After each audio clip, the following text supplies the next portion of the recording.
Children, today we will begin revision of chapter 6, Ratio and Proportion.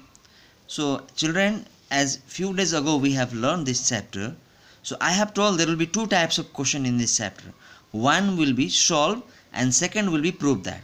So today I am going to start solve. That means like finding the value of x or any other unknown variable. So here I take a question where it is question number 8, solve for x using the properties of proportion.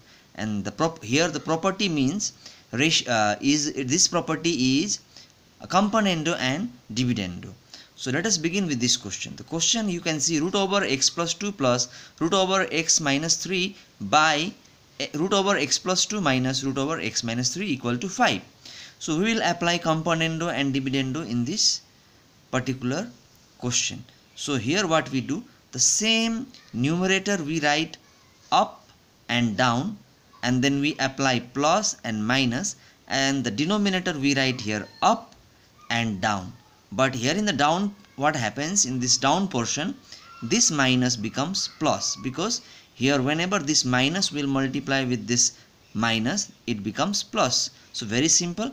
And here below 5 there is 1, so we write 5 plus 1 by 5 minus 1. Why? Because this 5 is numerator, we write up and down, then we put plus minus, and this 1 which is invisible but we know there is 1, this 1 goes up and down. And that way what happens, this both same variable they get cancelled because it is in plus and minus, and here same get cancelled because they are plus and minus, and these two same variable we add. Suppose this is 1 mango, this is 1 mango, we can say 2 mango. Similarly root over x plus 2, root over x plus 2, here 1 and here 1, that means 2 root over x plus 2. Similarly 2 root over x minus 3, because 2 places. And here 5 plus 1 6, 5 minus 1 4, that means 3 by 2, and this 2 also gets cancelled. Next, after that what happens, when we cancel 2 here x plus 2 root over remains, and here root over x minus 3 remains, and here 3 by 2. Now in order to find the value of x, we remove root over. We will remove root over, and to remove root over we will write squaring both side. And when we do squaring both side, here automatically root gets out, and only what we get, x plus 2 by x minus 3. And here 3 square is 9 and 2 square is 4. And that way now it's time to cross multiply.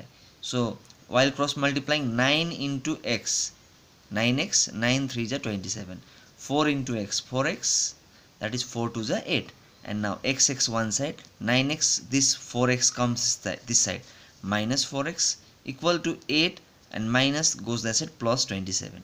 Next, here it becomes 5x equal to 35, x equal to 35 by 5, that is 7, x equal to 7. So this is how we get the value of x.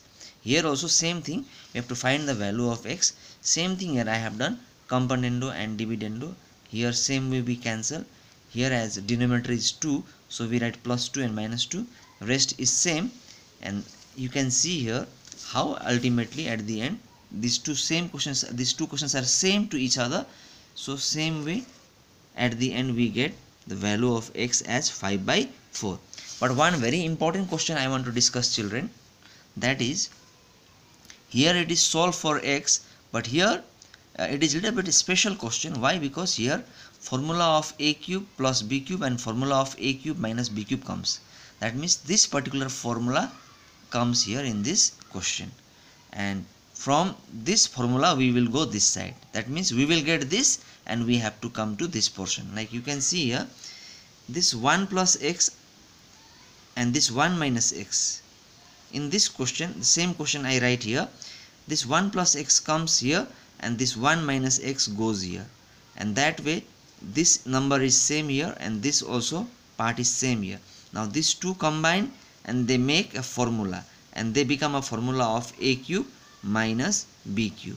Here a is 1 and b is x, so a cube minus b cube, and in the denominator portion there is a formula of a cube plus b cube, that is 1 is a and x is b. And here 62 by 63 remains, because we take this 1 plus x here in the denominator and 1 minus x we take here on the numerator. So that way what happens now, children, after that you can see 1 cube is 1 and x cube is x cube, and that way we apply componendo and dividendo. So here 1 minus x cube on the top, 1 minus x cube on the down, means numerator comes up and down and denominator goes up and down, plus and minus as it is a part of formula, but always this plus remains same on the top, but the same plus becomes here minus, because this minus gets multiplied with this plus and becomes minus, and here also it is same, children. And now after that what we get, we come to this portion. Here when x gets cancelled, we get 1 plus 1, 1 plus 1 is 2, and 1 plus 1 is 2, and down portion we get minus 2x cube, and here we get 125 by minus 1. Here 2 gets cancelled, and this minus minus also gets cancelled. So here we get 1 by x cube, and here we get 25 by 1. Now 125 by 1, 125 gets multiplied with x cube, and here we get 125 x cube, and 1 ones are 1. So that way here 125 comes this side, and as there is cube, so when we remove cube here we get cube root. So cube of 1 is 1 and cube of 125 is 5. So our value of x is 1 by 5. So similarly here also you can see ultimately we have got the value of x. So in the examinations you have to practice this kind of questions, because I will give one question where I will ask you solve for x. So you should practice these kind of questions. So I will give many questions, and you please write these question answers and try to learn, and it will be very helpful for your upcoming second online test. Thank you, children.